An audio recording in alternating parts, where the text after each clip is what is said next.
I guess I guess that's it.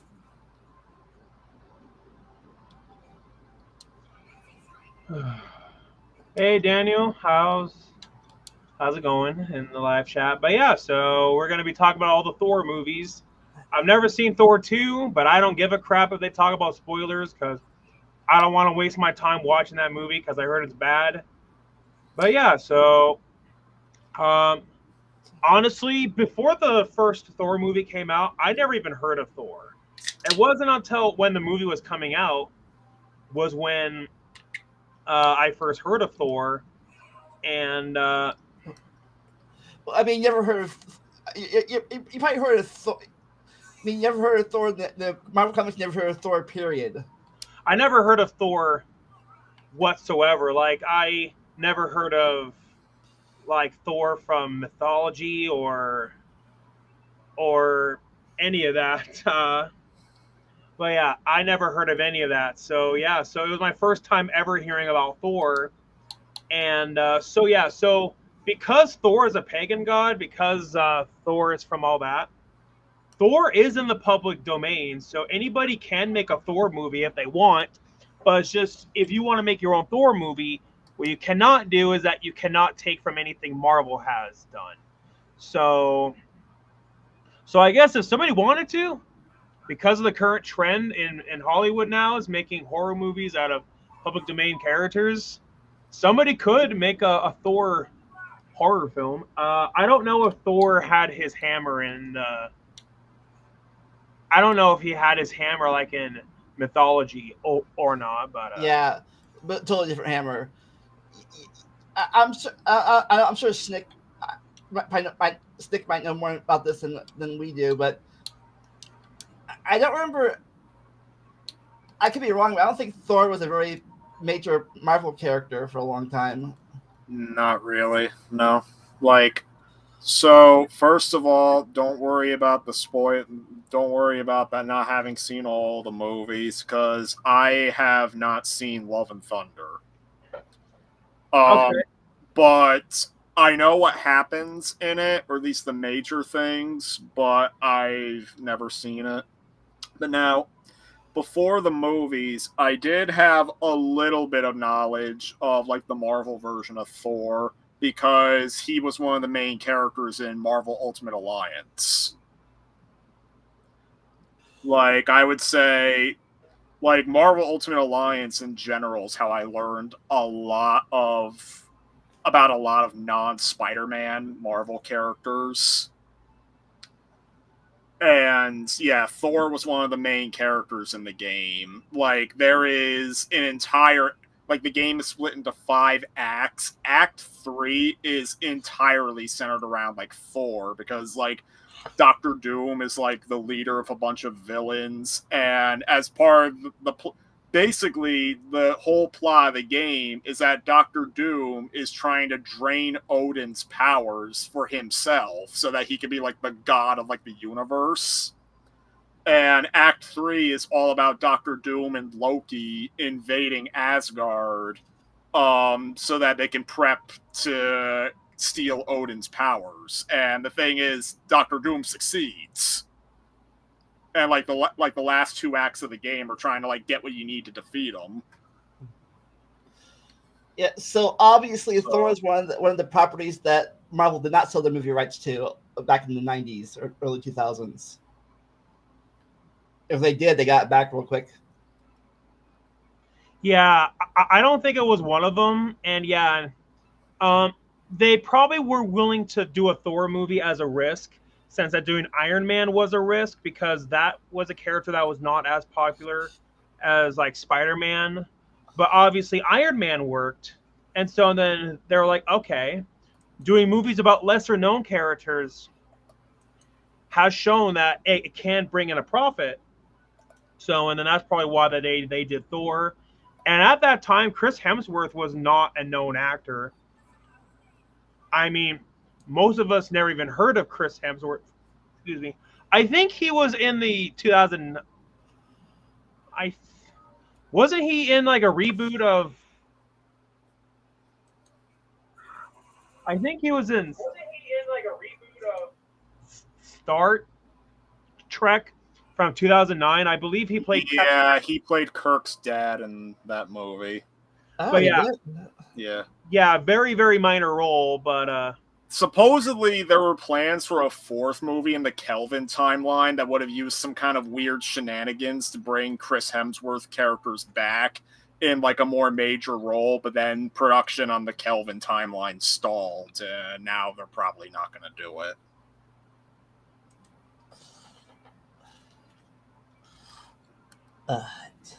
So, alright.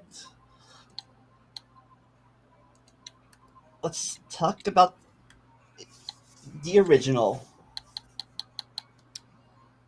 but yeah, the original came out when I was a junior in high school. I remember this one guy in my cooking class was saying, "Yeah, Thor's a character who should not be funny," and he took issue with like the comedy in the movie.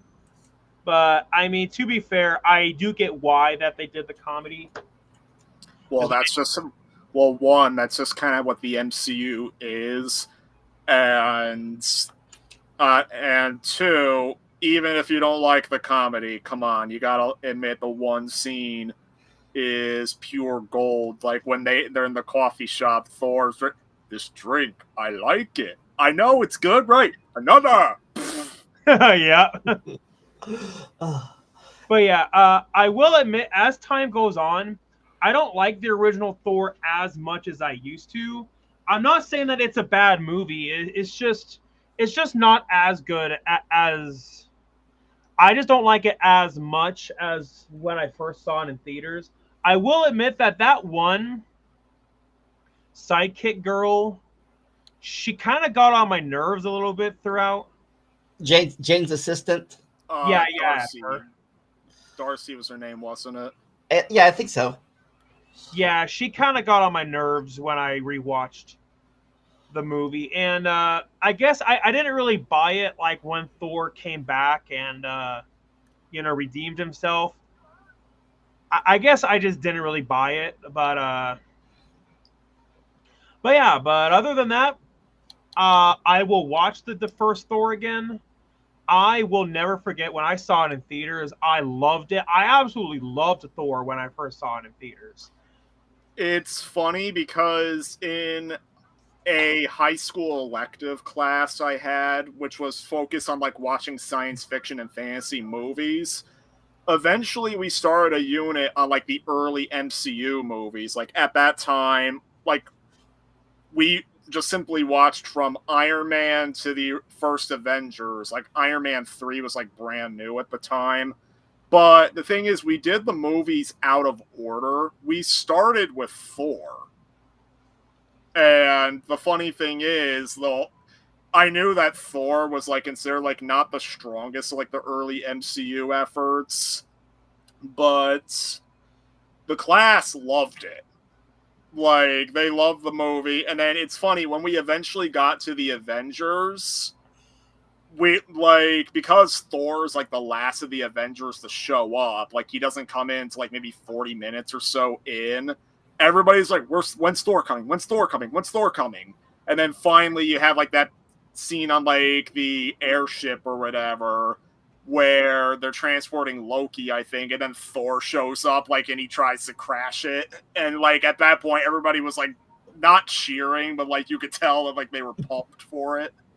Uh-huh. Yeah. So, It was it the Iron Man 2's in credits that the Thor teaser was in there with the hammer? yeah, I think it had a post credit scene that the hammer was stuck there, and then the first Thor actually revisits that. So, and then we were introduced to Thor and his brother Loki and Odin and others. Yeah, and at this time, Tom Hiddleston like was not a very known actor at that time either. And so this was both of their big breaks. Like this was Chris Hemsworth's big break, and this was Tom Hiddleston's very, very first big break too. I mean, of course, they had roles beforehand, but none like this. So, what's your favorite moment about the movie that you remember? I think Nick might have mentioned his about the glass smashing one. Was that your favorite, or is it even a different one, another one? That's my favorite. Yep. Yeah, I would say that that's probably my favorite scene too, because it's just such a memorable scene. Like even all these years later, that is still a very memorable scene. Yeah. So do you think it was a good story point or plot point that Odin stripped Thor of his powers because he was being too, I guess, warlike or something? I think I remember correctly.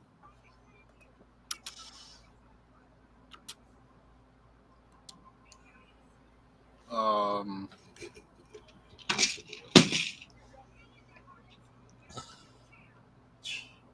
What about you, Eric? Yeah, I don't know. What was the question again? Sorry. I said, I think was that a good plot point that Odin stripped Thor of his powers temporarily? Yeah, I think so. Just so in that way that it could add to his arc. Yeah.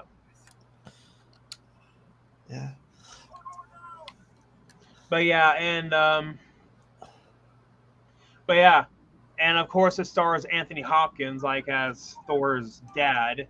I think he came back for Thor 2, but he never came back for Thor 3 or 4, probably because Anthony Hopkins is getting pretty Well, old. he came back for Thor 3. He did come back for 3, but like for very briefly. Oh yeah, that's right. It wasn't that at around like the beginning. Yeah, like he gets killed off at the beginning of 3. That's that's how his daughter comes back. But we'll talk about that when we get to it. Yeah. Okay, yeah. I haven't seen the third one in years, so. Well, yeah. I haven't seen any of the Thor movies in a while, but I'll rewatch them soon, eventually, because I'm going to be right now. I'm doing a binge of the Pixar movies, and then probably after that, I'll do a binge of like all the Marvel stuff. Yeah, I did a little preview before we started today. Yeah, Ghost Rider. Answer your question. Probably either July or August. Anyway, so it's discovered that Loki is a frost giant, and you think he's betraying his Asgardian family. It turns out he's really pretending to be evil. He's evil now. He's pretending to side with them so he could be the hero, take over the Asgard kingdom.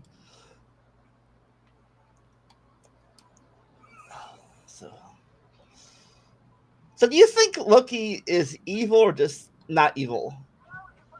That's very, very complicated, considering like his arc throughout the movies.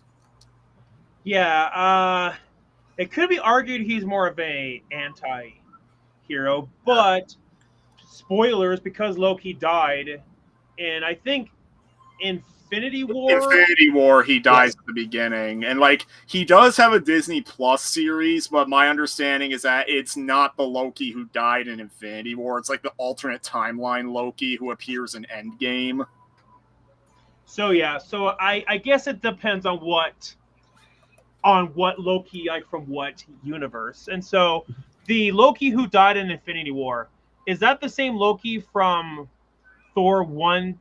Yeah, it's the same Thor from like basically Loki from the first Thor all the way to Infinity War is the same one.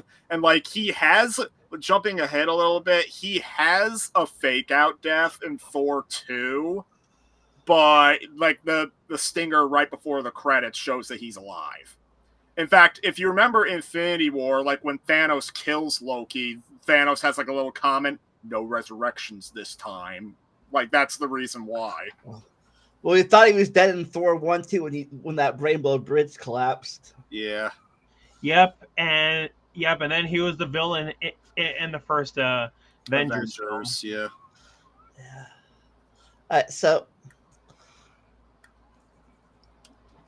Thor learned his lesson, defeated his brother, said goodbye to Padme. I mean Jane.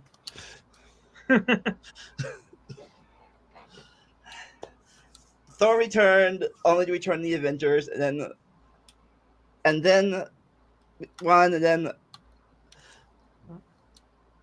came back for the Dark World. Yeah, Thor: The Dark World is considered one of the worst movies to come out of the MCU. From my understanding, I have not seen The Dark World in years. Like, in fact, I haven't really seen it since its original theatrical release. So I kind of forget why it's so hated. Let's see. Well, the I know. Ryan, well, the enemies were called the Dark Elves, and they are all after something called the Ether, which in reality apparently was the Reality Stone.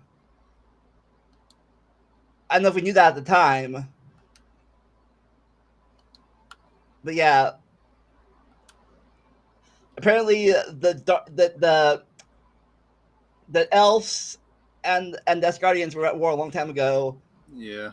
Stole the ether, blah blah, or ether. Somehow the ether got into Jane and it made her sick, or whatever. But doesn't that come in during Love and Thunder though? I don't know. Maybe I don't. I think Because that's just a plot point I remember from Love and Thunder. Like, she's dying of cancer, and that's how she gets like the mighty Thor powers because of it. Yeah, like, I don't know. I don't know if the ether gave her cancer or not. Yeah. I think that this might have been a different plot point. But whatever the ether was, it made her sick. Then I think the Dark Elves killed Thor's mom. Yeah. And they, which apparently Loki actually loved their mom, so Yeah. helped them. He decided to help them. Went to Earth. Loki died. They did this whole world tour thing through portals everywhere. Appeared. They won. Defeated the elves. Extracted the ether. I think this might have been the first appearance of the Collector. Oh. Because at the end of that movie, Thor left the Reality Stone with the Collector. And then Thanos later goes for him, right? Yeah. And then So I guess question for all of you: did you two buy Thor's arc in the first Thor? I mean, it's a pretty standard, like, learning to be more responsible arc. Like, it's just a standard hero's journey thing, but, like, it was fine.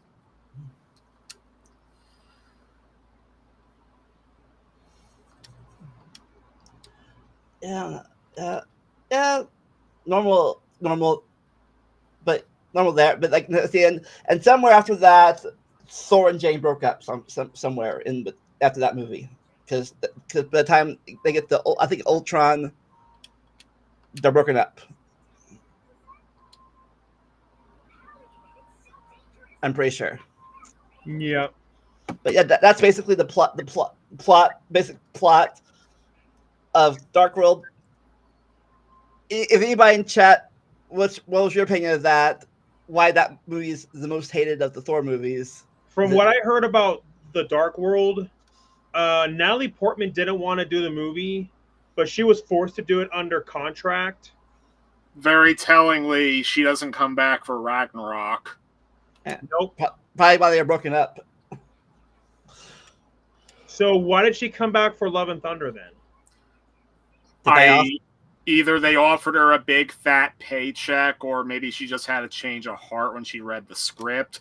Or there's the fact that, well, jumping ahead a bit, She gets cancer in Love and Thunder. She gets the mighty Thor powers, which prevents her from dying of the cancer. But then she gives it up at the end and dies. So probably she agreed to it because they were going to kill her off at the end of the movie, so she would definitely never be bugged by Marvel to come back again.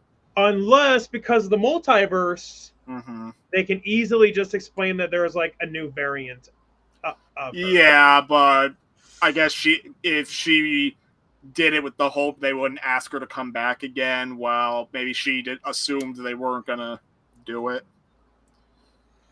I think we just told you, Tony. Yeah. Yeah. The only reason why she did Thor: The Dark World was because she was under contract, meaning that she had to do it legally. So she had no choice. But that's why that she didn't come back for Thor Ragnarok, because she just didn't want to do it. And then that's why that they explained that they separated. So yeah. So that movie ends. We go through Ultron, that arc stuff. Thor learns about the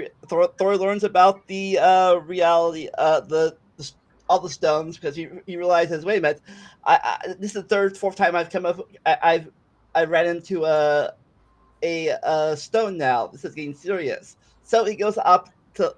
Oh, and in the end, we find out that Loki's alive and has replaced Odin. It pretended to be Odin. Which brings us to Ragnarok. yeah, this definitely was when the Thor movies. I mean, I mentioned how that one guy when I was in high school complained about how humorous the first Thor was, but Ragnarok though cranks it up even more. And the thing with Ragnarok is it's often considered the best of the Thor movies. Like I think it was the least of the. It was the most serious of all the Thor movies, I'm pretty sure. Like the thing with Thor 1, people thought was like decent to like maybe mediocre. Thor 2, lots of people hated. But Thor 3 is like the only one that doesn't have that many detractors. Like lots of people really enjoy it. So the thing with Thor Ragnarok is it was the closest thing they could get to a Planet Hulk movie, because it's not like, because of the complicated rights issues, they can't have a movie centered on the Hulk specific. They can't have a movie with like Hulk in the name. So yeah, so because of that, that's the closest that we'll ever get to a Planet Hulk movie. But yeah, I'm really surprised the Universal hasn't lost the rights, because they haven't done anything with Hulk since Incredible Hulk, and that was 2008. That was 16 years. Yeah, like when 20th Century had the rights to X-Men, Fantastic Four, and Daredevil, like they had a time limit where if they didn't do anything with any of those for 8 years, the rights would automatically go back to Marvel. And Daredevil's rights went back automatically because they let it expire. The reason we got Fan Four Stick is because 20th Century only made it so they would not lose the rights. And the funny thing is, I believe Marvel even tried to cut a deal because they really wanted the Fantastic Four back. They offered to let them keep the Daredevil rights if they could. They preferably wanted everything related to Fantastic Four, but they were even willing to compromise and just get the cosmic characters back, like Silver Surfer or Galactus. 20th Century refused. Like, they would rather kept Fantastic Four than Daredevil. And yeah, and then of course, as we all know, X-Men and Fantastic Four had to return to Marvel by Disney forcibly buying 20th Century. Hey, but Universal, on the other hand, they must have gotten some kind of contract to where freaking they can just keep Hulk indefinitely. I'm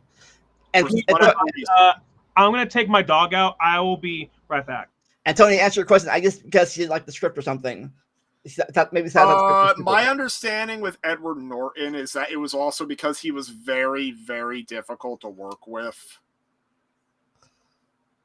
Who was the Hulk from the pre-Hulk MCU movie? You mean to the 2003 one? Eric Bana. Yeah.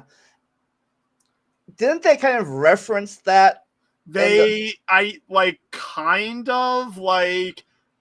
Because the 2008 one starts with him being like in South America, like how the 2003 one ends. But my understanding is, at most, it might just be a leftover from a script for a planned sequel. But other than that, like the two have nothing in common. Yeah,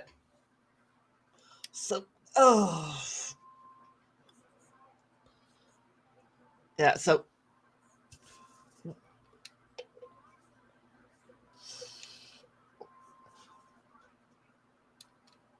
well, let's see. We're waiting for Eric. Yes. Any other Thor facts that you know of that you want to talk about? Well, I mean, again, I didn't know of Thor until I played the first Marvel Ultimate Alliance. I don't think he was in the Spider-Man animated series in the 90s, which had a lot of Marvel stuff. Yeah, I don't remember any Thor. I remember Iron Man, War Machine, Captain America, the X-Men, the Fantastic Four, but no, I don't think Thor made an appearance. I don't think Hulk made an appearance either.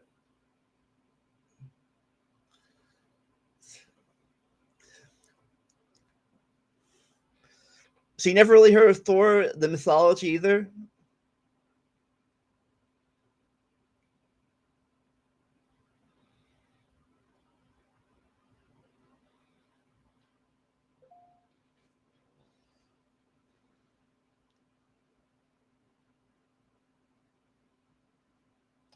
So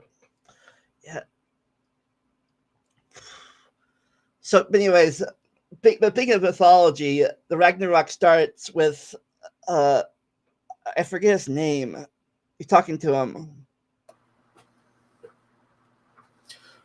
All right, sorry about that. So, to answer your question about Hulk never appearing in Spider-Man, yeah, he didn't.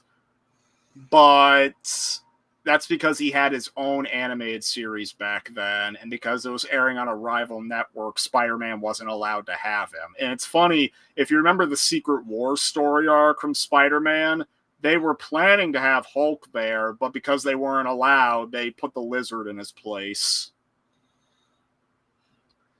But anyways, yeah, like Thor really didn't have much of a presence. I think there was an Avengers cartoon like in the very late 90s, but it was a complete failure. Then, yeah, like it really wasn't until like the MCU movie that Thor really became kind of mainstream. Well, they also had Thor and Avengers Earth's Mightiest Heroes. A great animated series, by the way. What was it called again? Avengers Earth's Mightiest Heroes. I think I remember that show.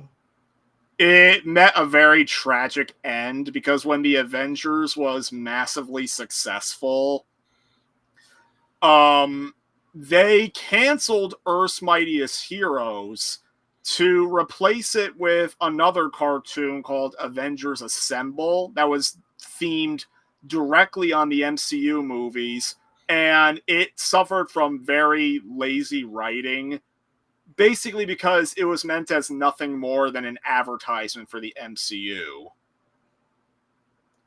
And number one, they had to cancel a show that was in production instead of doing the more logical choice of just theming the show to be more based on the movies.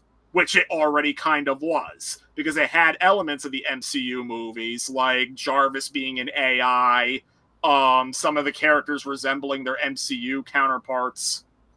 And the second thing is, the MCU has since become the biggest franchise in movie history. Yep. You really need to make a fucking animated series to advertise it. It's like the last thing that needs advertising. All right, now that Eric's back. So Yeah, sorry about that. My dog was begging me to go, and I'm really glad that I took him out. Went to the bathroom as soon as he left outside. Yeah, as soon as I took him out, he went, and I'm like, okay, I'm glad that I took him out, because when you gotta go, right? Yeah. So, Thor Ragnarok begins with Thor talking to, I forget what his name is.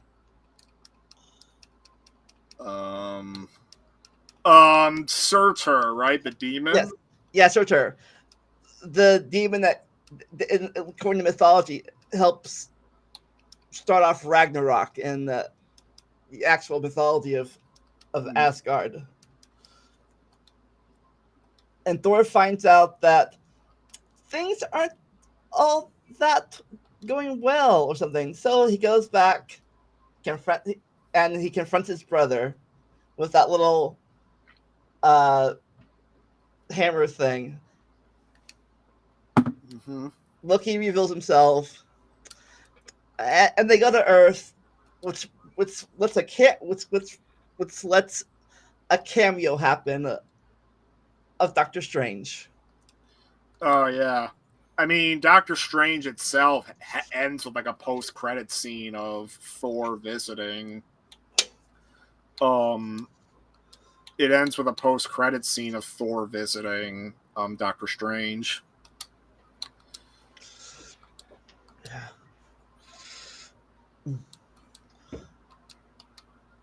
It was fun. It's funny watching them interact with each other. But anyways, Doctor Strange shows him where Odin is. I love the joke, and he's talking to it. Says why don't you contact me? Like, you have an email? You have an email? I sent you an email. I never got an email. Or I don't know how it says, but it says, you have a computer? It says, why would I need a computer for email? Yeah, I need to revisit the Thor movies again at some point so I can see this. Yeah, all this talk about Thor has made me want to go back and rewatch the original one, because I haven't seen that since I was a teenager. Oh yeah, and I don't know if you two saw the video like that. Have you two ever heard of Chris Stuckman? I've heard of Chris Stuckman, not a whole lot of good recently, but... Well, in his infamous video talking about why he left the Jehovah's Witnesses, yeah, he mentioned that he got in trouble with the elders because he did a review on Thor, and they got upset with that since that Thor is a pagan god. But one of the elders was a hypocrite about that, because one of the elders actually went to go watch Thor. I'm like, then you are a hypocrite then. And when Chris did that review, when Chris did that video, his review of Thor instantly became popular again because of that. Oh. But yeah, Edward Norton didn't come back for the Avengers and all following Marvel movies because he has a reputation of being very difficult to work with. So that's why he was replaced by Mark Ruffalo. And to be honest, in my opinion, I think I like Mark Ruffalo more. Everybody likes Mark Ruffalo better than Edward Norton's performance. Yeah, definitely. I mean, Edward Norton is a great actor, but to be honest, I definitely do think that Mark Ruffalo definitely makes a better Hulk. Yeah, like out of all the like Eric Bana and Edward Norton's portrayals of the Hulk were like mixed at best. But Mark Ruffalo, like when he first played the part in Avengers 1, like he was one of the most acclaimed aspects of that. And answer your question, Eddie, it was at first, but then they dropped off somewhere. They stopped doing tie-ins with the movies eventually. Yeah, and speaking of tie-ins, I've noticed we don't really get a whole lot of movie tie-in video games. Yeah, like it's funny because nearly all the Phase 1 MCU movies got a movie tie-in game. But see, the problem with all the movie tie-in games is that the grand majority of them sucked. Like, Yeah. so I can give a basic rundown based on what I've heard and my own experience. The first Iron Man game, there were two separate versions. There was a 6th gen version for PS2 and Wii, and then there was a 7th gen version on PS3 and 360. The 6th gen version was decent. The 7th gen version was bad. Really bad. Then Incredible Hulk, that was bad. It was the same game across all platforms. Iron Man 2, I think it was two different games again, but both of them sucked. And then the Thor game, it was two different versions, one for the Wii and then one for the PS3 and 360. The Wii game, I heard, is very mediocre, but it's at least okay for a playthrough. The PS3 360 version is really bad because it's incredibly dull. And then Captain America was the last one they made. There were plans for an Avengers game, but it got canceled. But anyways, the Captain America game, the Wii version, I think is considered mediocre to decent. And then the PS3 360 one is actually considered pretty good.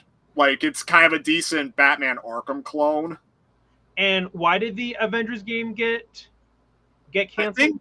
I think development troubles or something like that. Like, it was kind of sort of repurposed into another game called Avengers Battle for Earth on like the 360 and the Wii U. Like, they were meant to use like the Kinect and like the Wii U gamepad, but it's not based on the movies. It's based on the comics. Yeah, and like I think the plan for an Avengers game was to make it a first-person game. I don't know how well that would have worked with the Avengers characters. I mean, eventually we got Marvel's Avengers on like the PS4 and Xbox One, but that was live service dreck that promised so much and then got canceled because it was a crappy game. But yeah. But yeah, back to the movie. They go to the Denmark area, and Odin reveals that he's dying. And once he dies, guess what? You have a sister. You have an older sister. I who we never heard about. It's funny though. In the real mythology, Hela is actually Loki's daughter, I think. So, in the mythology, are Thor and Loki not brothers? I don't think so. I have to double check, but yeah, I don't think they are. But so, if somebody were to make a Thor movie, they just can't have them be related in that way. Yeah, well, anyways, they go to fight her, and Hela just crushes the hammer in her hand. It's like dust, like candy. It shows how powerful she is. Loki's like, bring us back. And Thor's like, you idiot. And they bring them all back. But Oh, excuse me. but they but both Loki and Thor fall out of the what's that what was that bridge called again? The Rainbow Bridge or Bifrost Bridge. Bifrost. Yeah. And they fall out, and Hela arrives on Asgard, starts getting more powerful, and starts taking over. Meanwhile, Thor lands in a junkyard and gets captured by a former Valkyrie. Played by Tessa Thompson, yes. Or is that too early? No, I think it's fine. Anyways, and we meet the ruler of the planet, Jeff Goldblum. Yeah. I forget what was his character's name again? I forget. I don't remember either. I'm sorry. Hold on, look up real fast.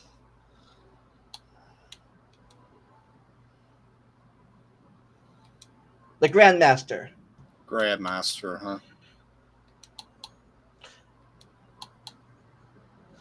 Thank you, Tony. We'll almost made it. But excuse me. they have a little. Apparently, they have a little arena there. Fight for people's things.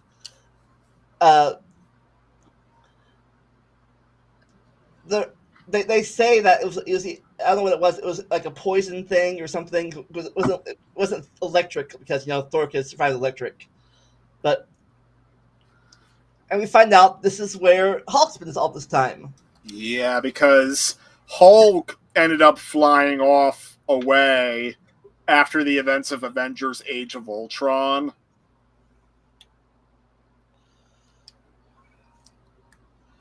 Yeah. I think because he thought he was just a danger to Earth and he didn't want to stay there.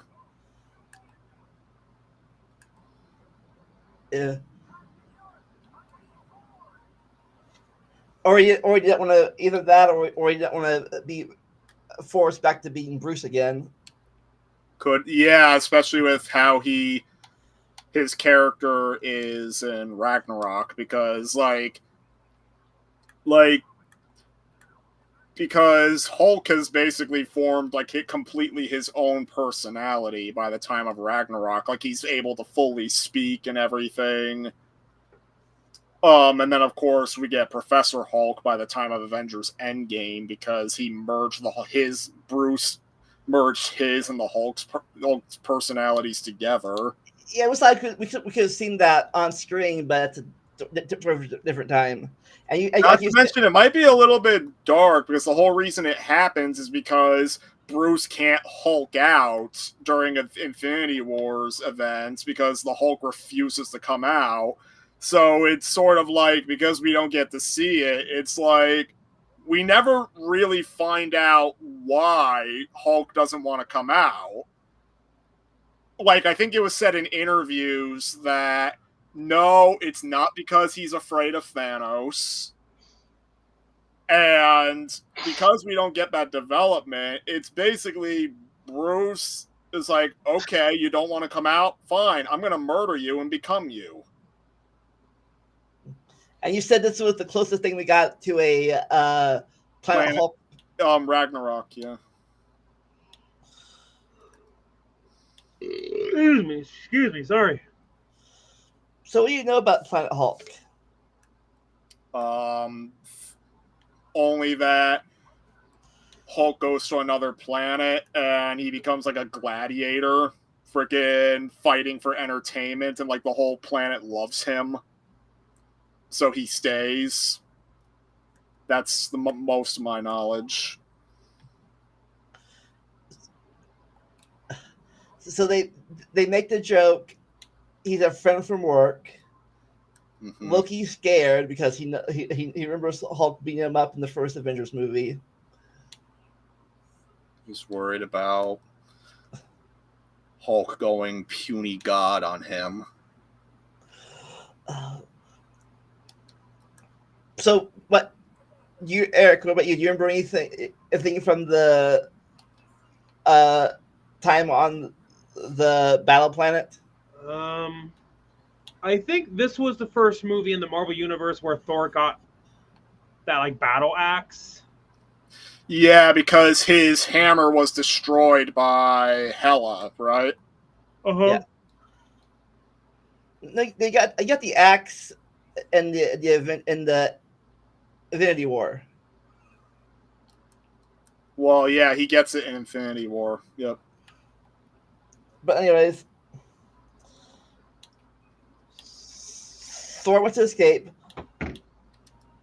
Uh, they find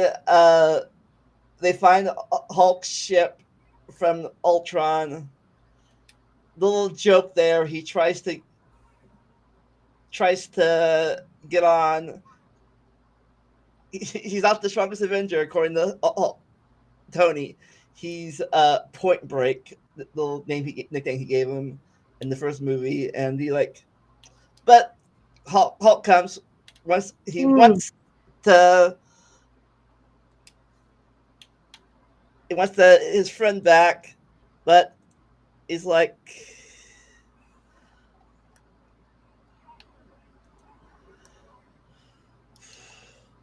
and they go get Natasha's singing or poem there, and Hulk turns back to Bruce. Yeah. Tony says, "Yeah, that character was fantastic. Logan actually killed it. As a character, he was so entertaining. It's funny that character. Ha ha ha."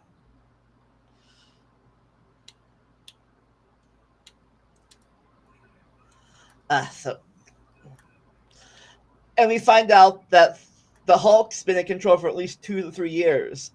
Yeah, and like the first time he lets Bruce back in control is like, I can't remember the scene too well, but like, yeah, it's like a bit of a whiplash for him, I think. The last thing he remembers is going to Sokovia of Ultron. Yeah.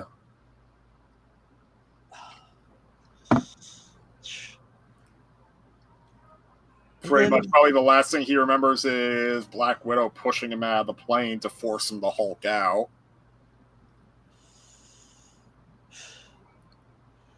Yeah, it'll get to that eventually, but I think they try to get they capture Loki. To escape, they have to go up a place called the planet's anus. The planet's anus. Simba, Simba, come on, Simba, come on, Simba, The planet's anus. Simba. Anyways, meanwhile, back on Asgard, Hela is going through the main soldiers like paper. Which is causing Heimdall and all them to hide the people in a cave somewhere. Mm-hmm.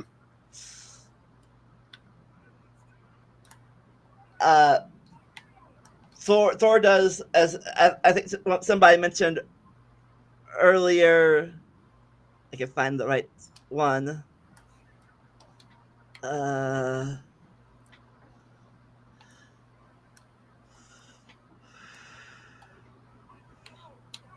Find the right joke. Oh, let's play Get Help. Let's play Get Help.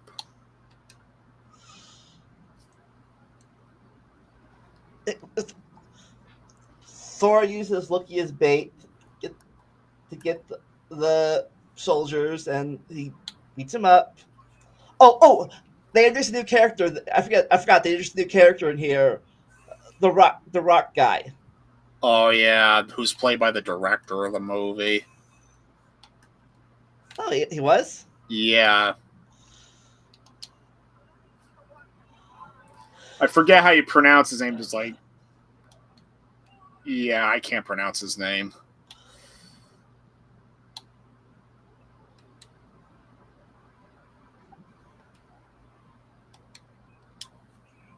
Yeah. Tony Montana in the chat has it.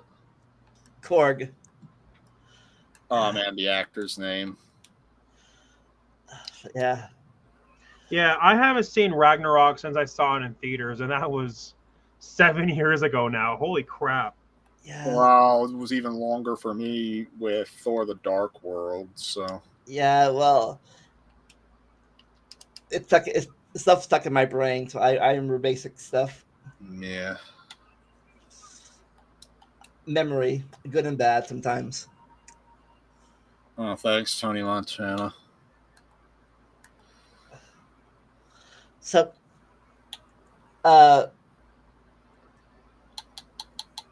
we find out Hela has rearranged Asgard to bring back her and her father's warlike room instead of the peaceful room they had before.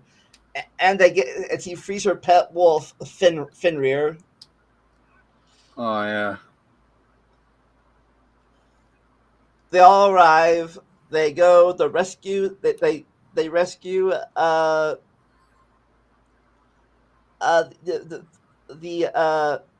villagers.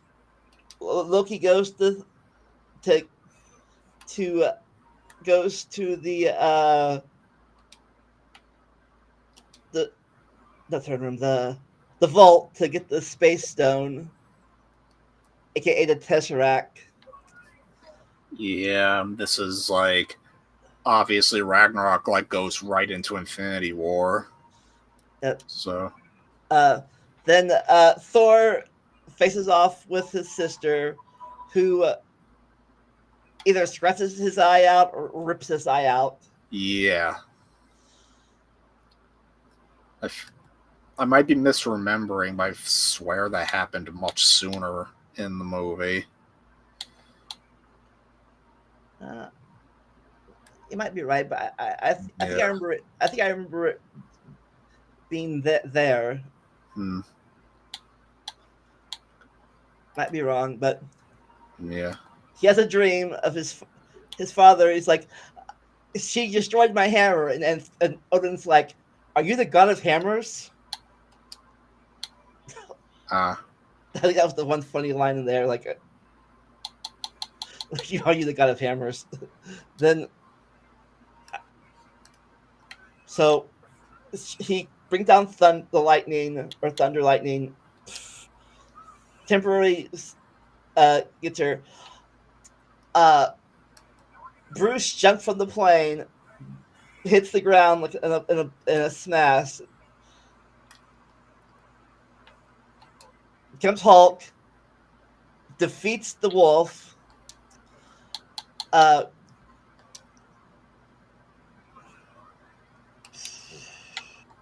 try to escape. Hela's like, no. He's like, you can't stop me. And Thor's like, I can't, but he can. And then Surtur, right? Yeah, comes back, destroys them. They fight. They escape. You think it's all good. And then at the end, here comes Thanos' ship. Yep. And then Infinity War is like directly continues off of that. Like it starts with like just think of so the Asgardians lost their home because of Ragnarok. And then when Thanos freaking shows up to like take the Tesseract from them, if it's my understanding that he wipes out half of all life on the ship, and then later when he does the blip, another half of the Asgardians were taken out, probably. What the blip? The blip is when he snaps, and then half of all life in the universe disappears. Would he have made it so that half she already killed off weren't affected or something? I don't know. Like, the thing with the blip is that when he did it, Thanos promised to make it as indiscriminate as possible. Like, he wasn't targeting anyone in particular. But at the same time, you have to think about, like all forms of life were affected by, like, even down to bacteria. But yeah, like there's just the implication that the Asgardians were already decimated by Thanos' invasion of like their escape ship, so you just have to imagine that possibly more of them were affected by the blip.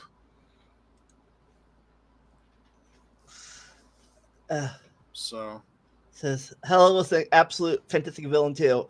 Thought Kate Blanchett was amazing as her.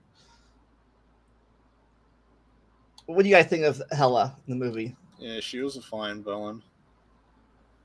Yeah, I think that she was fine. Oy. Yeah, we have like. What about Goldblum as a villain? Was he a villain or? I don't believe so. Well, not the main villain anyway. Like, I mean, he was fine, I guess. Anyways, we continue with Love and Thunder, where Thor had been traveling with the Guardians for yeah. Since this is a more recent movie, do you guys remember it better? Well, I haven't seen it. I only know like the basic. Like I know that Jane Foster returns. She becomes the mighty Thor. It ends with her accepting her fate and dying. I know that Christian Bale is the villain. Like it's like I forget his name, but he's like the God Killer.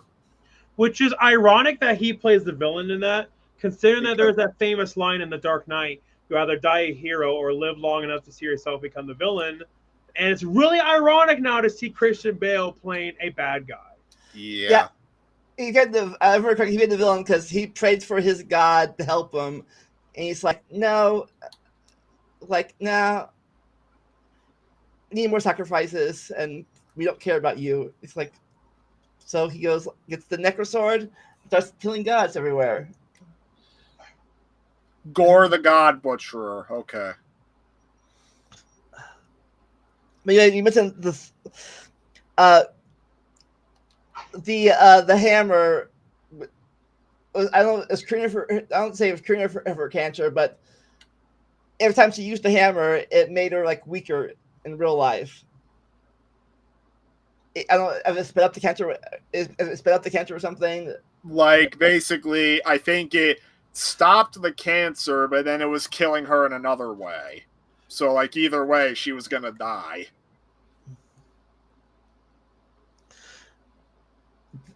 They get the meanwhile, Thor and the Guardians get the goats. They found something major is happening. So they do split off. Thor goes to.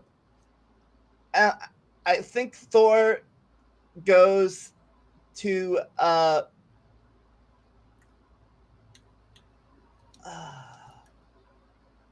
meet his friend from. Yeah, Thor goes to meet his friend from the first movie. God damn it, Sylph. Sylph's dying. I think Valkyrie is in charge of Asgard. Yeah. And I think people don't like this movie. They think it's supposed to be the most comedic of the movies. That's why people don't like it that much. Yeah, like Love and Thunder was considered it was very hyped because they got the director from Ragnarok back, and like then when Love and Thunder came out, like people were kind of disappointed by it. Yeah, and I think by the time Love and Thunder came out, there was the fatigue of superhero movies. Yeah, like basically Avengers Endgame was such a great finale to like the Infinity Saga that people were kind of like, and they're still going with it. That was like the best way to end it. Why are they doing more? And also, like a friend of mine noted how well they have to kind of calm down after having such a big finale to set up the next arc. But I think the counter argument to that is they're taking a little too long to set up this new arc. Yeah. And I also think of all the movies, Love and Thunder it was the only movie in that phase had nothing to do with the multiverse. And arguably, even the movies that do have to do with the multiverse, freaking aren't really involving it much. Like, I think they played their cards too strong with Spider-Man No Way Home. Like, I believe because of production delays, like Doctor Strange Multiverse of Madness was supposed to come first. And ultimately No Way Home came first, and that went all out with the multiverse and everything. Yeah. People loved it. And now expectations are way too high for the other movies that are doing multiverse. So there were so many big expectations for Multiverse of Madness, and when it didn't do all the stuff people thought it was going to do, some people were disappointed by it. And now Deadpool 3 is Deadpool and Wolverine's its official title. That one's going to be heavily multiverse focused, and people are like saying, try to reel your expectations a little bit in for like cameos and stuff like that. Yeah. It was the No Way Home, Multiverse of Madness, and then eventually the Quantum Realm. It was introduced. Ant-Man and the Wasp: Quantumania. People did not like.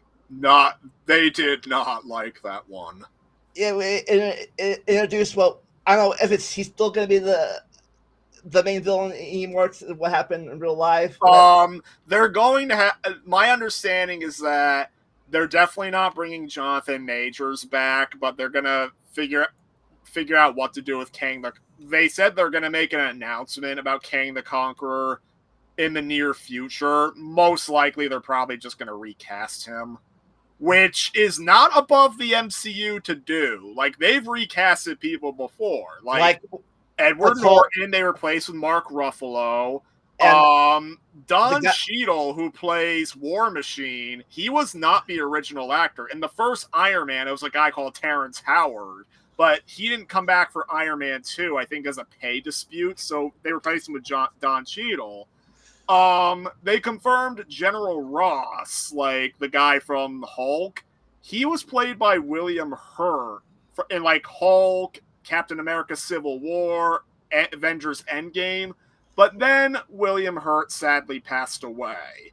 So they're doing another movie called like Thunderbolts, I think it is. They're gonna have General Ross there, but they recast him with Harrison Ford. Oh. So, yeah, the MCU can definitely recast people when they need to. Yeah, and now with the multiverse, they can easily explain that it's just different variants. But yeah, Love and Thunder, I saw it in theaters. I liked what they did with Natalie Portman's character, but a lot of the comedy felt flat to me. And it's not one of those movies where I feel like I have to go rewatch it again. I mean, I definitely do agree. At this point, the fatigue of superhero movies definitely has been very apparent. But yeah, like, we're getting to a point where MCU movies have been kind of underperforming at the box office. Like, particularly last year, The Marvels was the biggest box office bomb last year. I actually enjoyed that movie. I thought it was pretty fun. I liked it too. Like, not just, and I swear it's not just because of the freaking awesome cameo in the post-credits scene. No, like that movie, like the three titular Marvels had really good chemistry together. But it could have been because of the writer's strike and like the actor's strike, like not letting people promote it. And it could also be fatigue. But yeah, like, then really the only superhero movie that in like the last couple of years that's done really well was Guardians 3. And that's because, well, it was massively hyped because of all the delays related to James Gunn's firing and rehiring. Yeah, for more of that, check out our review of that trilogy down. I'll put a card up right there for you. That way, yeah, card it that way for you to see, or check out our movie reviews playlist. Mm-hmm. But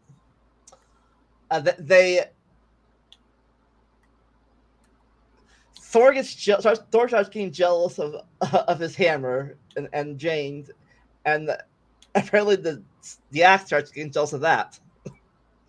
Mm-hmm. They say it's because that they used Groot's limb to make the handle. I don't know if that's true or not. Why the axe started having its feelings. But they go to the planet of the gods.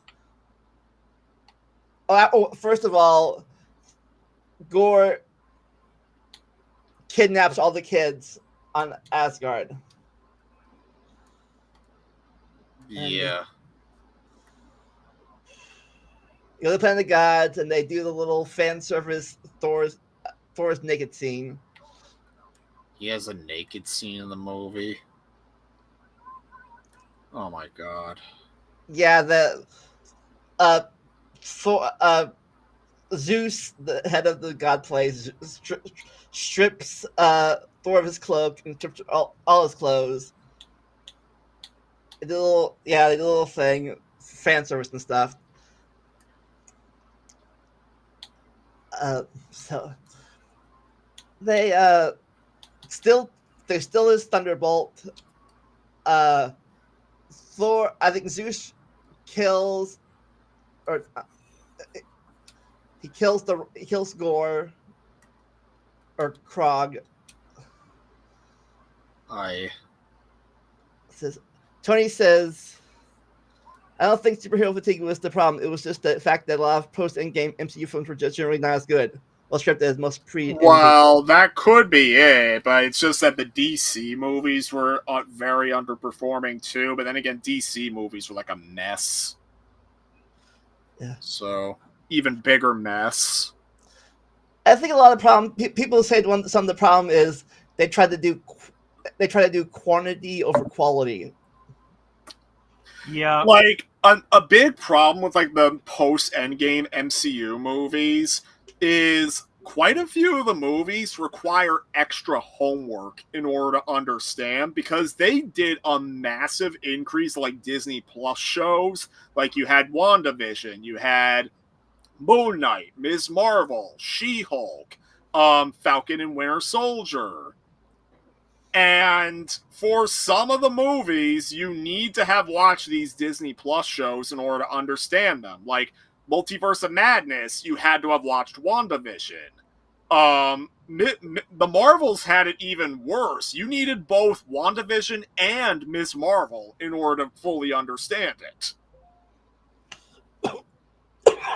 Yeah. And, like, just the increasing reliance on having seen, like, these previous movies. Like, even No Way Home, I freaking loved that movie, but it does require a lot of freaking work in order to understand it. Not only do you need to have the context of, like, previous MCU movies, like Endgame, Far From Home, freaking probably the Doctor Strange movies, but you need to have seen a lot of Marvel movies not within the MCU. The Tobey Maguire Spider-Man movies, the Andrew Garfield Spider-Man movies, and for the post-credits scene, Venom.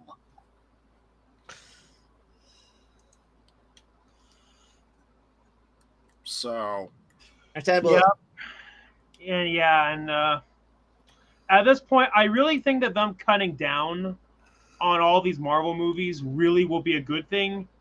Like, they've already confirmed the Disney Plus shows are going to be cut down to, like, 2 at most per year. Yeah, and there were so many shows that came out in recent years where I didn't have time to watch all of them.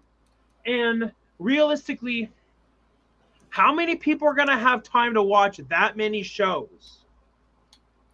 Not much. Yeah, like consider that most people nowadays, due to how high inflation is, are working 2 to 3 jobs. They have families to take care of. Yep. But yeah. But anyways, movie ends. Movie goes to the movie. They rescue the kids. Thor gives them all power. Thor gives them the power of Thor, all the weapons, including a teddy bear. They battle. They battle the thing. Jane has a choice to either uh, give up the hammer and get cancer treatment. Even though it might be too late, or hammer one time. She takes the hammer. She fights. She dies in Thor's arms, and Thor's like, he says, I'd rather have love than fight you if it's gonna be my end. So instead of using eternity, which apparently is as powerful, if not more powerful, than the Infinity Stones. I forget how that logic worked. But yeah, he wishes to bring back his daughter, which is played by, I think, Chris Hemsworth's real life daughter. Yeah, I think so. I think I could be wrong, but I think that Gore's daughter is played by Chris Hemsworth's real life daughter. Chris Hemsworth or Christian Bale's? Chris Hemsworth, the guy that plays Thor. Gore's daughter being played by Chris Hemsworth. Okay.